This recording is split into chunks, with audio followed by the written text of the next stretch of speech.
Ibu-ibu, sebelum kita memulai diskusi presentasi kita pada pagi hari ini, ada baiknya kita membuat kesepakatan dulu ya, biar presentasi kita bisa berjalan dengan baik dan bisa saling apa Bu?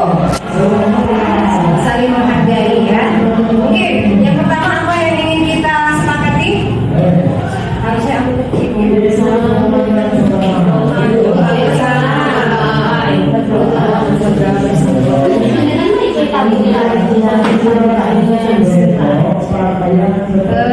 kesepakatan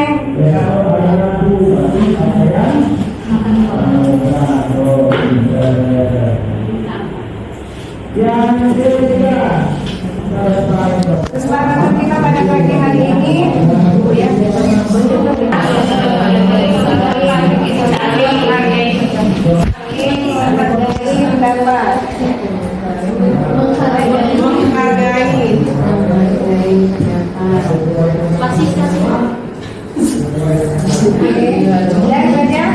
Menjaga kebersihan.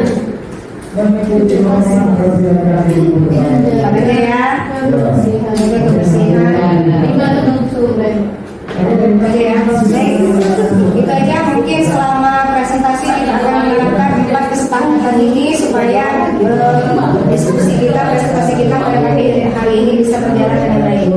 Saya mengajak Bapak Ibu sekalian untuk hadir di ruangan ini dalam rangka menyelesaikan modul saya, yaitu modul 1.4 tentang budaya positif. Hari ini saya akan mempresentasikan tentang diseminasi budaya positif di lingkungan sekolah. Baik, mungkin Bapak Ibu akan menimbulkan beberapa pertanyaan di situ, apa itu budaya positif, dan kemudian apakah di sekolah kita sudah tercipta budaya positif. Mungkin Bapak Ibu sudah mengenal apa itu budaya positif ya. Sudah ada yang tahu Pak, Bu? Sudah ada? Karena itu di sekolah kita sudah ada sebagian budaya positif itu sudah kita terapkan di sekolah kita. Ya baik, kita lihat. Nah, kita akan melihat apa itu budaya positif ya. Budaya positif itu adalah merupakan perwujudan dari nilai-nilai kebajikan atau keyakinan universal yang diterapkan di sekolah. Ada yang bisa memberi contoh misalnya? Sudah pernah? Nanti kita lihat ya. Kemudian selama ini mungkin barangkali kita sebagai guru merasa berkewajiban mengontrol perilaku murid ya, yang memiliki perilaku yang sesuai yang guru harapkan. Perwujudannya bisa kita terapkan di budaya positif ini ya. Baik. Nah, ya, nanti kita akan menerapkan di konsep budaya positif itu adalah banyak beberapa metode yang akan kita terapkan. Salah satunya adalah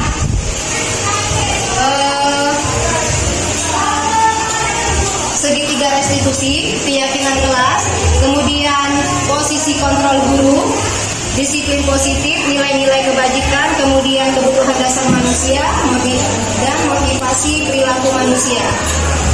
Nah, Bapak Ibu di dalam ruangan ini mungkin sudah menerapkan keyakinan ya. Mungkin ada yang sudah, tolong itu nanti segera dilaksanakan membuat keyakinan kelas itu sampai dengan peraturan kelas.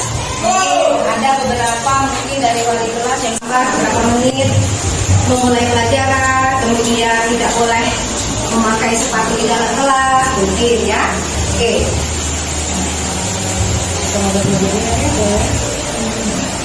Nah,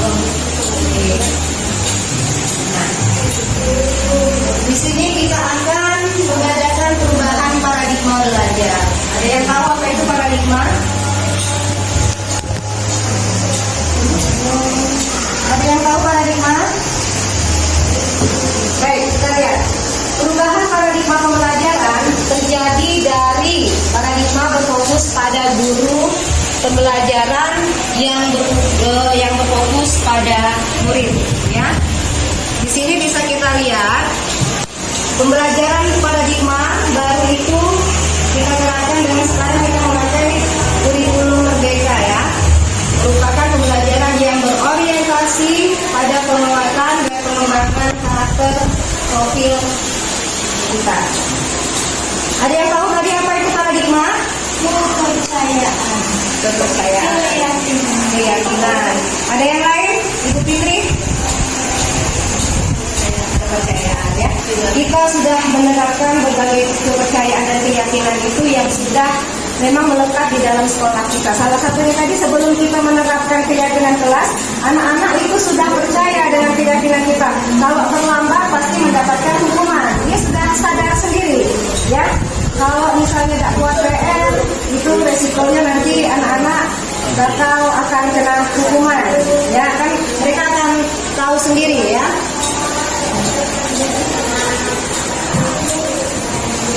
Nih. Disiplin positif. Apa itu disiplin positif? Disiplin mungkin Bapak Ibu sudah tahu ya, secara garis besar. Disiplin itu apa ya?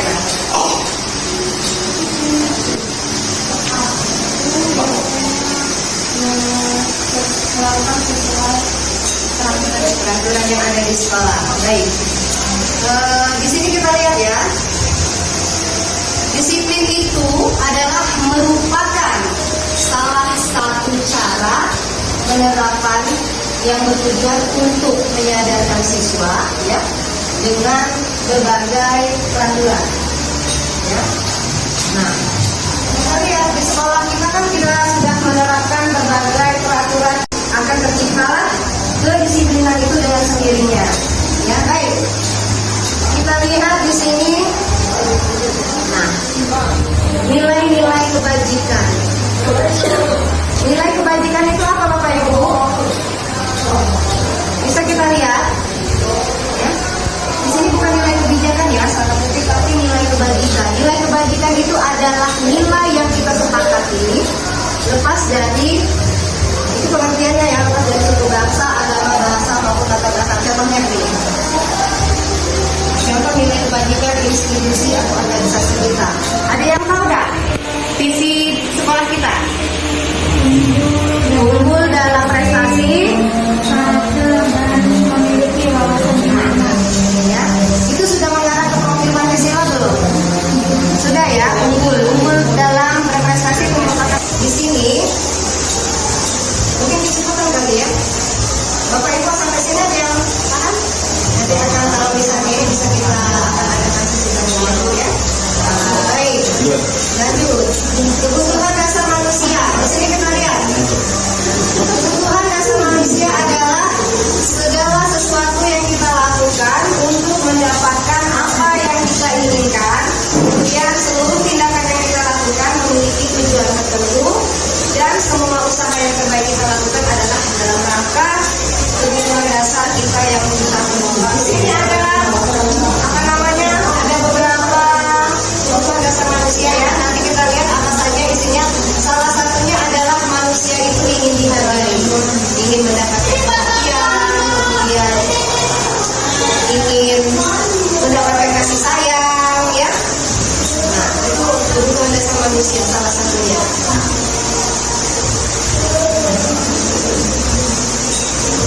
Nah, itu kebutuhan dasar dapat kita lihat di sini. Kebutuhan dasar merupakan hal yang harus terlebih dahulu terpenuhi agar dapat bertahan hidup dan melanjutkan hidupnya. Yaitu tadi salah satunya adalah kita harus mendapatkan kasih sayang dan mendapatkan hak juga. Ya. Oke. Kita lihat nanti apa isi dari kebutuhan dasar manusia itu saja. Yang tahu itu motivasi adalah dorongan atau semangat yang berasal dari dalam diri kita sendiri, ya. Di sini ada beberapa menurut pendapat yang dosen menyatakan ada 3 motivasi perilaku manusia. Bisa Bapak Ibu lihat di situ. Wilayah adalah salah satunya untuk menghindari ketidaknyamanan PMN, ya. Di situ ada materi tentang budaya positif dan resiko yang pernah sama yang kita pelajari sekarang di modul 1 dan pasalnya Bapak Ibu buka di PNN-nya ya. Kemudian di sini kita harus menghindari untuk menghindari ketidaknyamanan hukuman itu motivasi intrinsiknya kita mendapatkan imbalan atau penghargaan. Ini bisa kita terapkan nanti di restitusi dengan keyakinan kelas pada anak-anak ya. Untuk menjadi orang, ini motivasi intrinsiknya adalah untuk menjadi orang yang mereka inginkan dan menghargai diri sendiri dengan nilai-nilai motivasi yang mereka percaya. Itu adalah faktor intrinsik. Menurut Dian dosen bahwa motivasi perilaku itu ada 3 ya. Kita lanjut. Nah, ini ada beberapa bentuk hukuman, konsekuensi, dan restitusi. Bisa kita lihat hukuman itu yang seperti apa, konsekuensi, dan restitusi. Ya, ini nanti akan berimbas kepada anak-anak yang bagaimana anak-anak itu akan diberikan hukuman. Kemudian itu nanti ada di restitusi ya. Seorang guru itu kita sebaiknya bersifat sebagai teman atau sebagai manajer atau sebagai apa ya, nanti kita bisa lihat ya. Hukuman di situ kita lihat hukuman itu bersifat tidak terencana, tiba-tiba. Benar nggak tiba-tiba? Iya, ya. Karena ketika kita sesuatu anak melakukan kesalahan, kita refleks dengan sendirinya akan mengeluarkan hukuman atau tindakan sesuai dengan yang terjadi saat itu pada anak. Ya dah, kan? Jadi itu maju nak, nanti ibu kasih komen. Nah, yang seperti itu nanti akan ada dampak positif dan negatifnya. Begitupun juga dengan hukuman yang berbentuk fisik atau psikis. Ya. Kalau konsekuensi itu adalah rencana yang disepakati dulu, yang berupa seperti peraturan. Ya, itu sudah kita sepakati kalau peraturan sudah diketahui dan sudah disahkan. Nah, di sini itu tadi sudah disepakati ya. Kemudian murid ditetapkan dibuat tidak nyaman ya, karena dia tahu bahwa kalau ada seperti ini aku akan dikeluarkan. Ya, kalau aku melakukan kesalahan, aku akan dikeluarkan. Kemudian sikap guru itu selalu memonitor. Ya, karena kita ya dengan perjanjian tadi, makanya kita akan selalu nanti bakal distorsi, wah anak-anak nanti akan bakal dikeluarkan. Kalau restitusi, ada yang tahu Bapak Ibu apa itu restitusi? Silakan buka ini ya, restitusi ya. Nanti akan kita bahas ya bagaimana perbedaan hukuman, konsekuensi, dan restitusi. Kalau restitusi itu bisa kita lihat proses menciptakan kondisi bagi murid untuk memperbaiki kesalahan. Bagaimana maksudnya? Dia dikasih itu ya memperbaiki kesalahan dia. Nanti dia akan paham di mana letak kesalahannya. Setelah kita mengadakan restitusi itu, dia. Ya. Nah, restitusi sendiri itu apa Bapak Ibu? Mediasi. Selain mediasi, pendekatan untuk merefleksi kesalahan anak. Apa coba? Mengoreksi. Intinya seperti itu ya. Jadi kalau misalnya sudah melaksanakan atau di sekolah kita sudah menerapkan restitusi itu kepada anak, aman sekolah kita. Masalahnya sekolah kita ini banyaklah guru yang selalu marah tanpa adanya atau mengetahui dulu apa kesalahan anak. Itu di sekolah kita. Ya, benar gak? Kalau kita di sekolah kita sudah menerapkan restitusi segitiga ini, aman. Anak-anak akan menghargai kita, apalagi kita sebagai guru wali kelas maupun guru mata pelajaran. Kalau kita benar-benar memahami permasalahan anak itu, anak-anak akan menjadi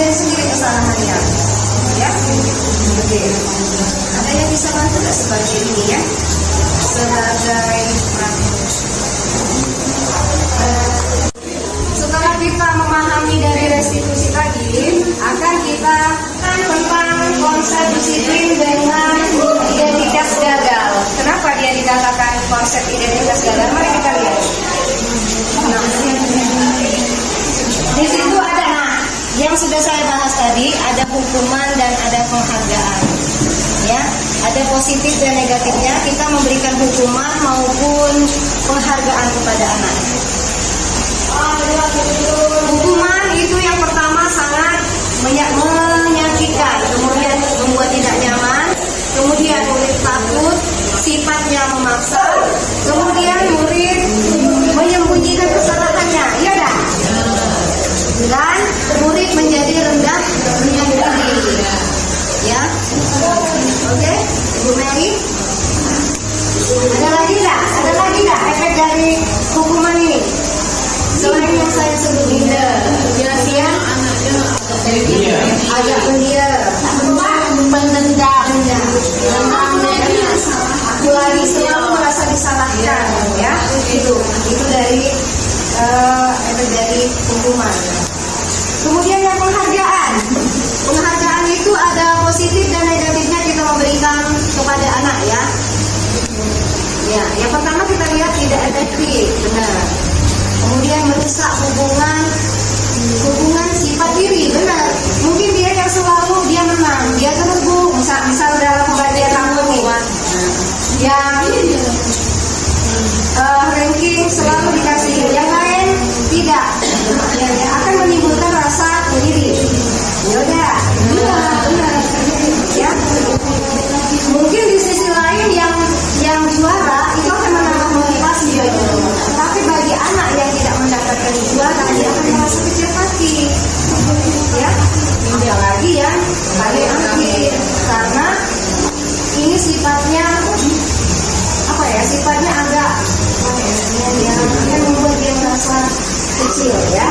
Kemudian mematikan kreativitas dia, menghukum dengan sistem ranking tadi yang saya sebutkan, ya. Kemudian merampas haknya, menghargai dirinya, dia merasa tidak boleh. Ini yang lihat ya. Itu ada efek positif dan negatifnya, ya. Mungkin mereka salah satu wali kelas yang saya kenali, ya, dia membagikan hadiah, ya, berupa penghargaan kepada anak di kelasnya. Itu tidak sampai juara saja, ya, semua dibagi.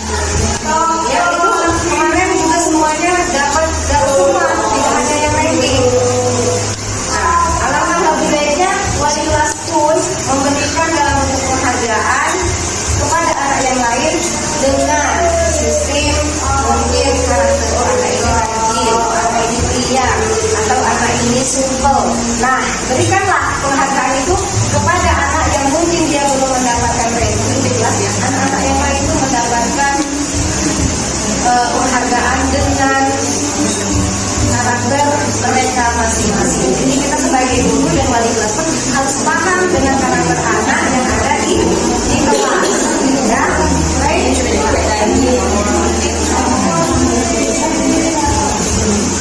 Ya, paham, ya. Jadi nanti ada efek positif dan negatifnya. Kemudian dengan identitas, nah di sini kita ketemu dengan konsekuensi dan restitusi, ya. Konsekuensi itu dilakukan dalam penguatannya jangka pendek. Kemudian perlu monitoring berkelanjutan, stimulus respon, murid menghormati peraturan yang kita buat. Kemudian kehilangan waktu untuk memenuhi kesalahan dia, karena dia terpikir dengan aturan yang sudah kita buat. Kalau restitusi, ya, murid bertanggung jawab untuk perilakunya, kemudian fokus pada pemecahan masalah jangka panjang. Murid menghormati dirinya dan orang lain, karena dia diperlakukan seperti manusia, ya. Mungkin contoh, ya, nih, Nanda, kenapa kamu tadi terlambat? Itu contoh restitusi, ya. Kenapa? Ada yang bisa ibu bantu? Kenapa kamu menangis? Nah, dengan perkataan kita yang lembut, anak-anak akan menyadari kesalahan. Ya, Bu, tadi aku kesiangan. Tapi kemana Pak tadi? Dia akan merasa diri dia selalu disalahkan. Belum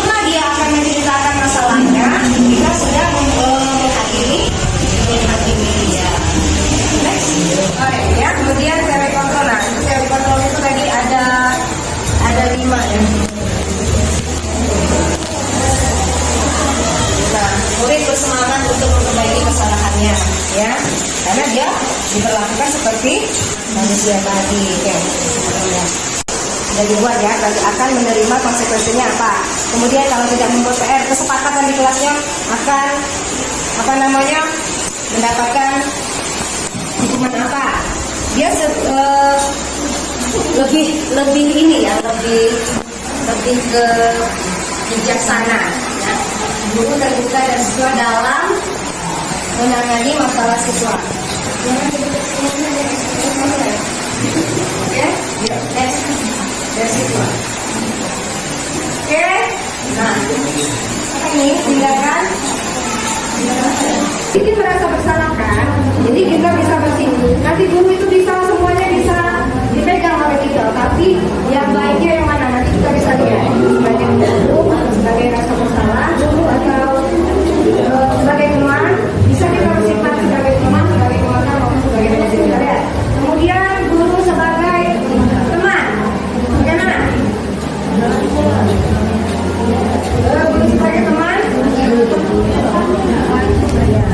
guru bersifat persuasi, mengajak, merangkul, kemudian bisa menggunakan teori, mengayomi, ya.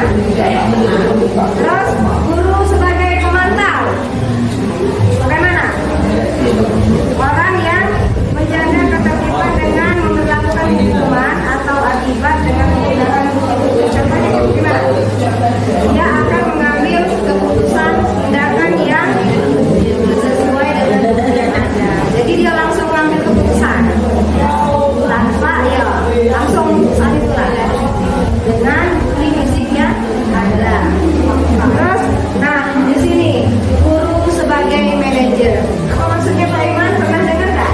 Leader dan mengatur, memposisikan tugas masing-masing. Di wacana ini ada yang ujian, ada yang baca, ada yang kalau guru sebagai manajer, dia berkolaborasi dengan semua, baik itu dengan gurunya, dengan siswanya, dan dia sebagai pendengar dan mengambil keputusan yang bijak. Jadi dia tidak langsung seperti pemantau tadi. Kalau pemantau dia saat itu langsung ambil tindakan sesuai dengan bukti fisik. Tapi kalau manajer dia sebagai pendengar, sebagai orang yang bertanggung jawab, kemudian dia sebagai apa? Apa tadi? Iya, dia selalu berkolaborasi, selalu memanggil. Misalnya ada masalah, panggil wali kelas, panggil guru, panggil anak. Jadi melibatkan semua pihak. Ya, beda dengan sebagai teman. Oke, nah nanti anak-anak itu mereka akan menyadari sendiri masalahnya. Dia akan menyelesaikan masalahnya sendiri setelah ditangani oleh sebagai manajer tadi. Oke. Nah, di sini banyak banget 5 posisi kontrol seorang guru. Baik Bapak Ibu, biar kegiatan kita presentasi pada pagi hari ini tidak ngantuk, kita akan melakukan ice breaking terlebih dahulu. Silakan Bapak Ibu berdiri.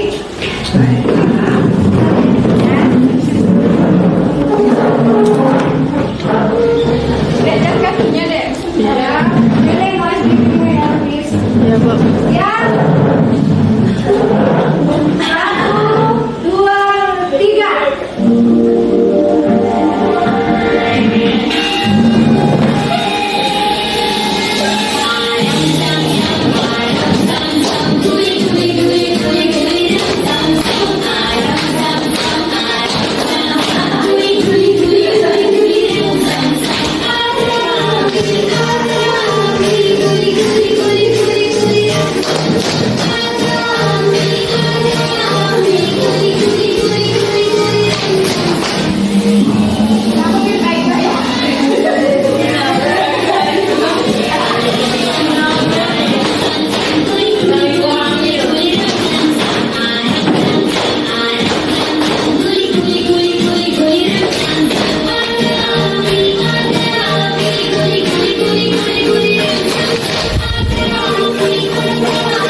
Baik, ya.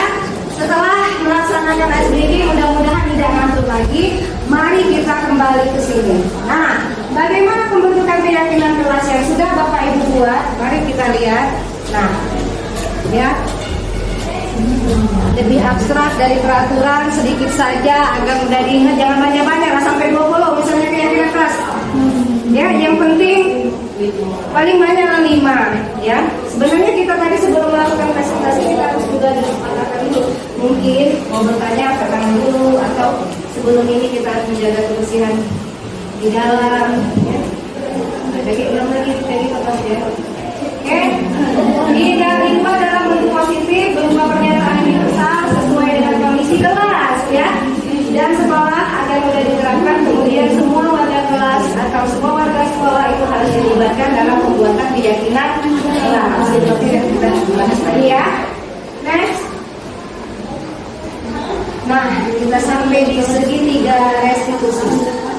Apa itu segitiga restitusi tadi? Ibu bapak tidak mau mencari siapa yang salah, tapi ibu bapak ingin mencari solusi dari permasalahan ini. Kemudian kamu berhak merasa begitu. Apakah ini? Ini apa? Ya? Prinsip. Bukan prinsip ya. Adalah. Nah, ya itu. Kayak ibu tidak pernah buat kesalahan. Nah, jadi dia akan memutar kembali kepada kita, ya. Oke, kemudian yang kedua. Nah, validasi tindakan yang salah. Kita lihat kalimatnya. Berdasarkan prinsip setiap perilaku berupaya memenuhi suatu kebutuhan tertentu ya. Kamu pasti punya alasan mengapa melakukan hal itu. Kemudian tidak ada salah ya. Padahal kamu bisa melakukan yang lebih buruk dari ini ya. Kamu patut bangga karena telah melindungi sesuatu yang penting buatmu. Kemudian kamu melakukannya karena mempertahankan sesuatu yang penting bagi kamu. Ya, paham? Oke, next. Menanyakan keyakinan. Ya, berdasarkan prinsip teori kontrol bahwa pada dasarnya kita termotivasi secara intrinsik. Apa? Memberontak, menyalahkan. Ini ya contohnya ini. Biarkan saja. Nanti juga marah-marah lagi. Misalnya ya itu kalau dalam semua. Tapi kalau dia bersifat sebagai kontrol diri, lihat kata-katanya. Bagaimana caranya? Saya bisa memperbaiki keadaan. Biarkan saja. Jadi intinya itu masing-masing watak. Ya, itu masing-masing yang ada di dari seorang guru. Ya kita kan kadang bersifat sebagai guru, sebagai teman, ya. Tapi ya boleh semuanya ada, tapi kita harus bisa memposisikan diri kita sesuai dengan keadaan yang terjadi pada saat itu dengan kondisi siswa. Ya, boleh menghukum, boleh menjadi seorang teman, dan boleh menjadi pemantau saat itu. Tergantung dengan kasus apa yang terjadi pada saat itu. Yang bagus memang kita sebagai manajer selalu berkolaborasi, kemudian sebagai pelindung, sebagai penengah, menemukan solusi, ya. Dia yang mengambil ininya, ya, merangkul semua. Baik, ya bisa dilihat ya. Nah.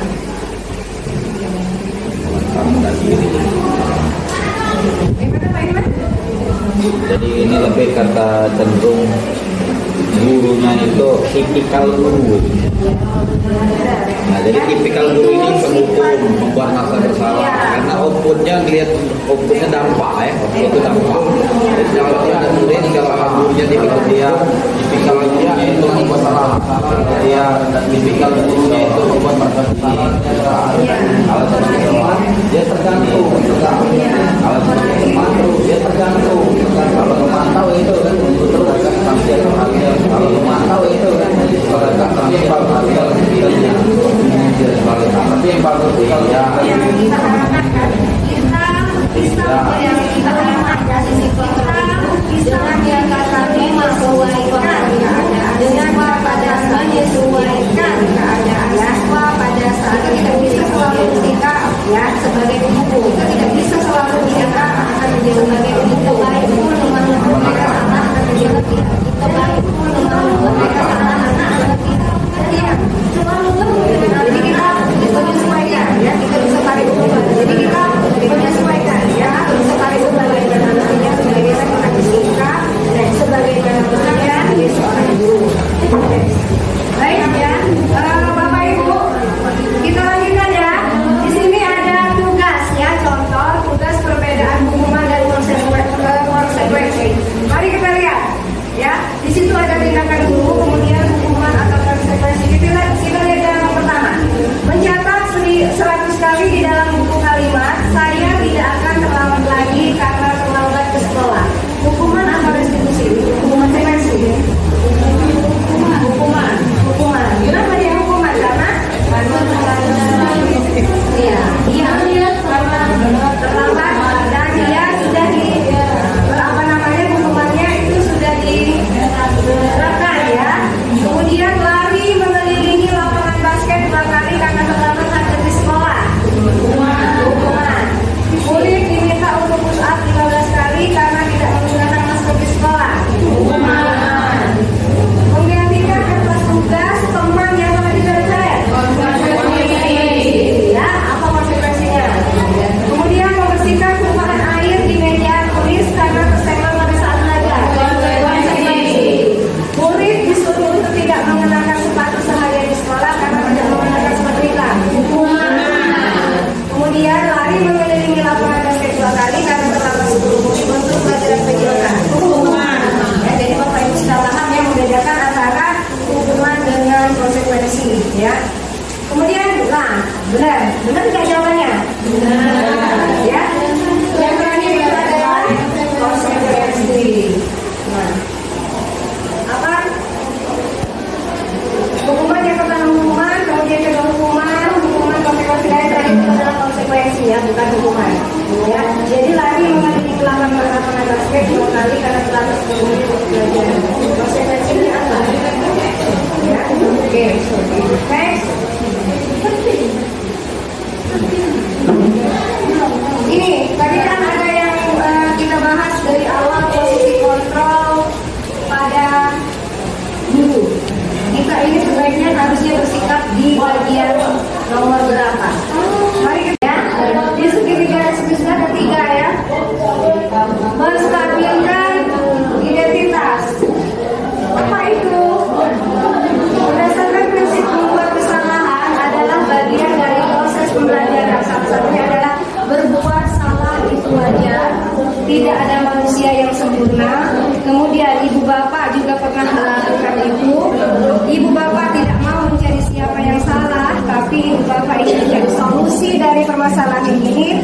Kemudian kamu berhak merasa begitu. Apakah ini? Ini apa? Ya? Prinsip. Bukan prinsip ya. Adalah ya itu.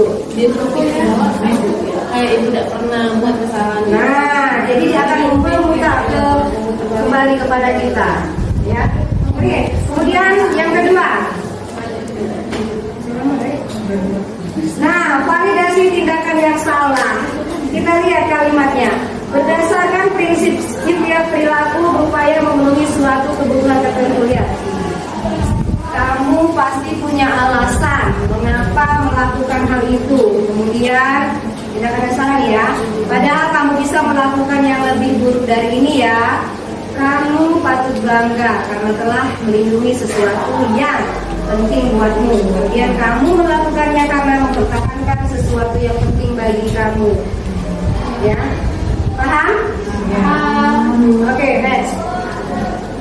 Menanyakan keyakinan. Ya, berdasarkan prinsip teori kontrol bahwa pada dasarnya kita termotivasi secara intrinsik. Apa? Memberontak, menyalahkan. Ini ya contohnya ini. Biarkan saja. Nanti juga marah-marah lagi. Misalnya ya, itu kalau dia langsung.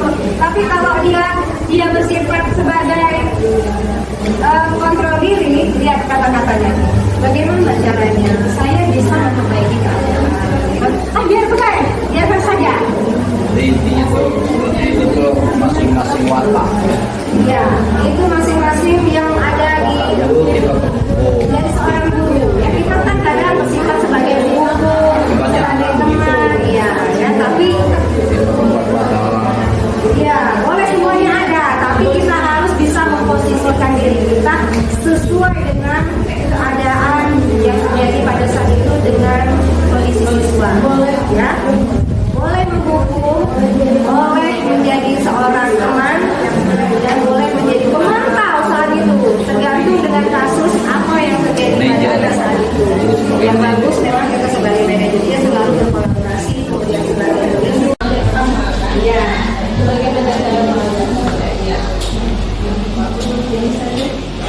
Ya, terima kasih Bu Fitri.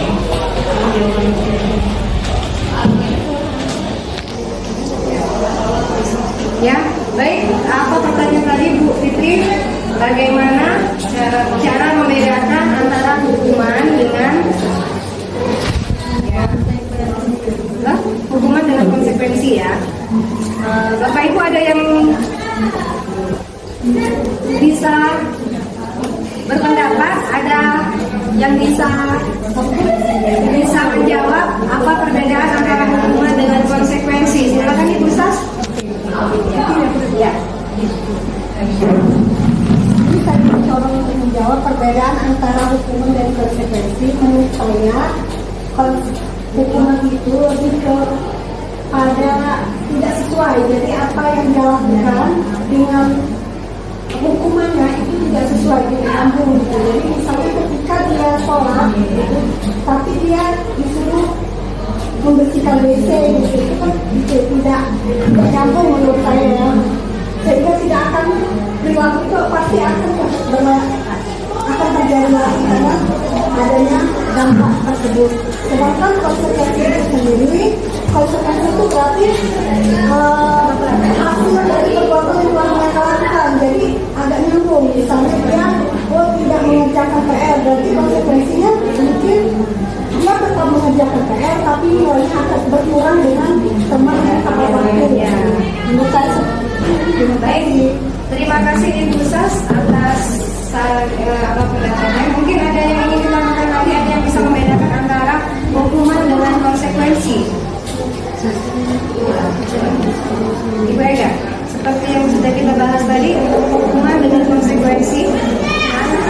Kalau hukuman itu lebih ke kayak satu arah. Jadi tidak memberikan solusi, jadi anak tidak berpikir. Sedangkan kalau konsekuensi itu anak-anak mungkin lebih berpikir gitu, menanggulanginya seperti apa nanti ke depannya. Ya, mungkin itu ya, sama sih intinya.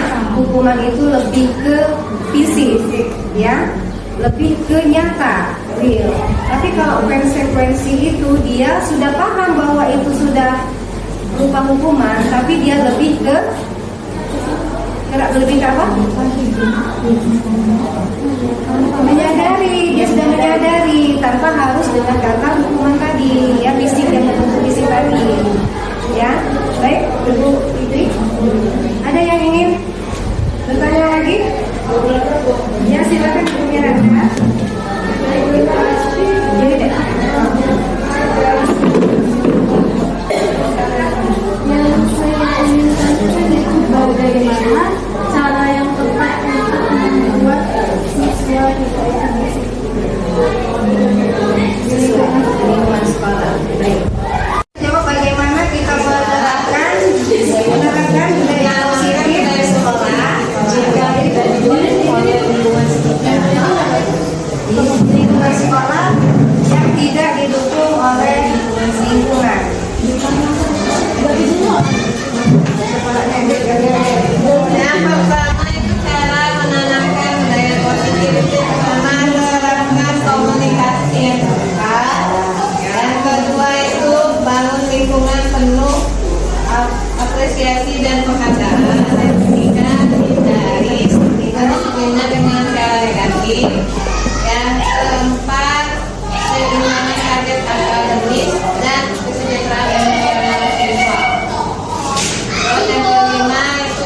Sholat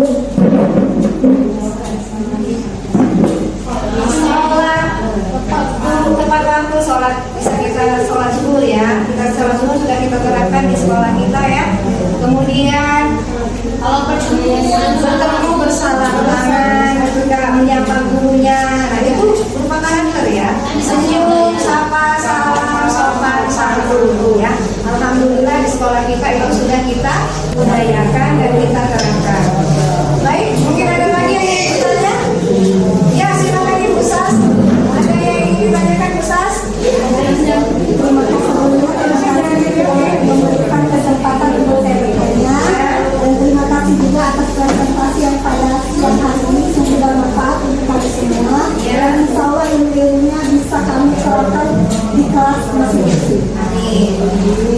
Pertanyaannya adalah tadi di sana kan ada 4 kontrol restitusi, 5 ya. ada 5 posisi Restitusi ya. Di sana saya masih bingung, bisa dijelaskan posisi mana sebaiknya guru berada pada restitusi tersebut. Masih ada yang ingat? Seperti yang saya jelaskan tadi, 5 posisi kontrol yang harus dan dimiliki oleh seorang guru. Kita bisa memiliki kelima-limanya ya, tapi kita harus satu yang kita terapkan. Kita bisa menerapkan kelima-limanya itu seperti yang saya katakan tadi, sesuai dengan kondisi yang ada pada saat itu, sesuai dengan kasus yang kita temukan pada anak. Ada yang masih ingat? 1, guru sebagai penghubung, kemudian 2 sebagai pembuat masalah, kemudian yang ketiga sebagai teman, keempat sebagai pemandu, dan kelima sebagai manajer. Mana yang baik untuk kita sebagai seorang guru kita terapkan kepada murid? Sebagai manajer. Kenapa? Manajer itu sebagai apa? Karena seorang manajer itu adalah dia berkolaborasi dengan semua pihak sekolah, terutama dengan guru, siswa, murid, orang tua, serta stakeholder yang terkait di sekolah kita. Kemudian dia mengayomi, ya, dan tidak memutuskan masalah sepihak. Itu tadi karena telah berkolaborasi dengan semua pihak. Jadi pemutus, mungkin itu saja pertemuan kita pada pagi ini. Terima kasih sudah membantu saya menyelesaikan tugas saya di modul 1.4 tentang budaya positif. Baik, Bapak Ibu, ada yang ingin ditanyakan dari hasil pemaparan saya tadi? Mungkin ada yang kurang paham atau mungkin ada yang ingin ditanyakan ya? Baik, Ibu Fitri, silakan. Oke, terima kasih Bu Ani atas presentasinya. Saya masih sedikit dulu itu adalah bagaimana cara membedakan antara hukuman dan konsekuensi. Kan kalau pada contoh kan hampir sama kan? Ya, Bagaimana cara membedakannya? Ya. ya, terima kasih Bu Fitri.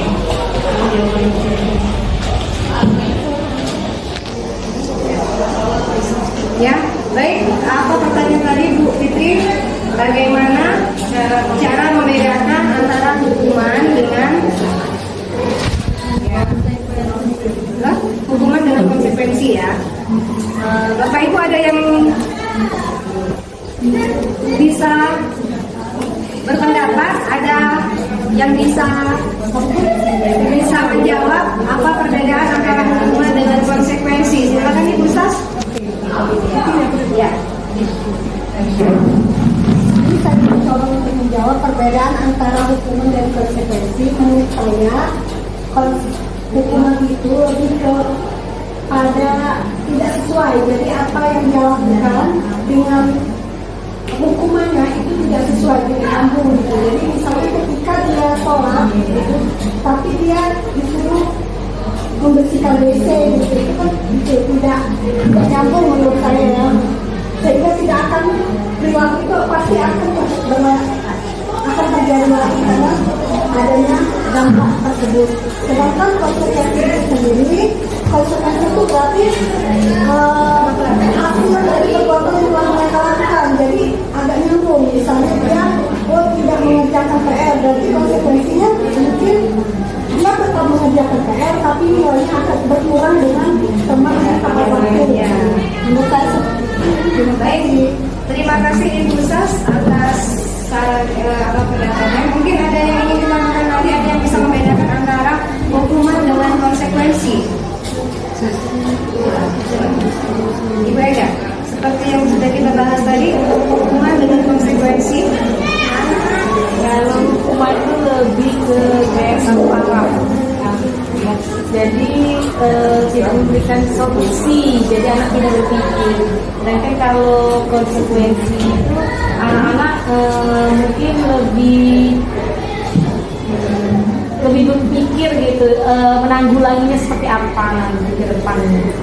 Ya, mungkin itu ya, sama sih intinya hukuman itu lebih ke fisik, ya, lebih ke nyata, real. Tapi kalau konsekuensi itu dia sudah paham bahwa itu sudah berupa hukuman, tapi dia lebih ke apa? Menyadari, dia sudah menyadari tanpa harus dengan kata hukuman tadi, ya, fisik yang membentuk fisik tadi. Ya. Keimbangan target akademis dan kesejahteraan emosional siswa. Terus yang kelima itu terapkan etika kerja positif. Yang keenam tanamkan nilai karakter kepada Ya, itu Ibu Ega, ya. Yang keenam itu adalah tanamkan pendidikan karakter kepada siswa. Itulah yang perlu kita. Salah satu contoh penanaman karakter pada siswa itu adalah apa misalnya? Sholat tepat waktu, sholat bisa kita sholat zuhur ya. Kita sholat zuhur sudah kita terapkan di sekolah kita ya. Kemudian kalau bertemu bersalaman, juga menyapa gurunya, nah itu berupa karakter ya. Senyum, sapa, salam, sopan, santun ya. Alhamdulillah di sekolah kita itu sudah kita budayakan dan kita terapkan. Baik, mungkin ada lagi yang ingin ditanya? Ya, silakan Ibu Sas. Ada yang ingin ditanyakan Bu Sas? Terima kasih memberikan kesempatan untuk saya bertanya, dan terima kasih juga atas presentasi yang pada siang hari ini yang sudah bermanfaat untuk kami semua. Dan insya Allah ilmunya bisa kami terapkan di kelas masing-masing. Pertanyaannya adalah tadi di sana kan ada 4 kontrol restitusi, 5 ya. ada 5 posisi restitusi ya. Di sana saya masih bingung, bisa dijelaskan posisi mana sebaiknya guru berada pada restitusi tersebut. Masih ada yang ingin? Seperti yang saya jelaskan tadi, 5 posisi kontrol yang harus dan dimiliki oleh seorang guru. Kita bisa memiliki kelima-limanya ya, tapi kita harus satu yang kita terapkan. Kita bisa menerapkan kelima-limanya itu seperti yang saya katakan tadi, sesuai dengan kondisi yang ada pada saat itu, sesuai dengan kasus yang kita temukan pada anak. Ada yang masih ingat? 1, penghukum. Guru sebagai penghukum. Kemudian 2, sebagai pembuat masalah. Kemudian yang ketiga sebagai teman. Keempat sebagai pemanah. Dan kelima sebagai manajer. Mana yang baik untuk kita sebagai seorang guru kita terapkan kepada murid? Manajer. Kenapa? Manajer itu sebagai apa? Karena seorang manajer itu adalah dia berkolaborasi dengan semua pihak sekolah, terutama dengan guru, siswa, murid, orang tua, serta stakeholder yang terkait di sekolah kita. Kemudian dia mengayomi, ya, dan tidak memutuskan masalah sepihak.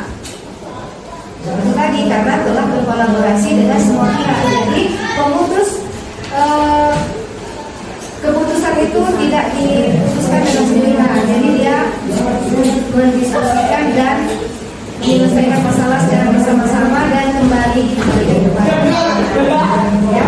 Baik, Bapak Ibu, mungkin itu saja pertemuan kita pada pagi ini. Terima kasih